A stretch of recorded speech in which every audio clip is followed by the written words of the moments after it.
నీకేమీ లేదని ఏమీ తెలియదని అన్నారా నిన్ను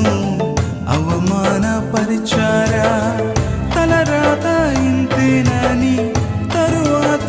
ఏమవునోనని రేపటిని గూర్చి చింతించుచున్నావా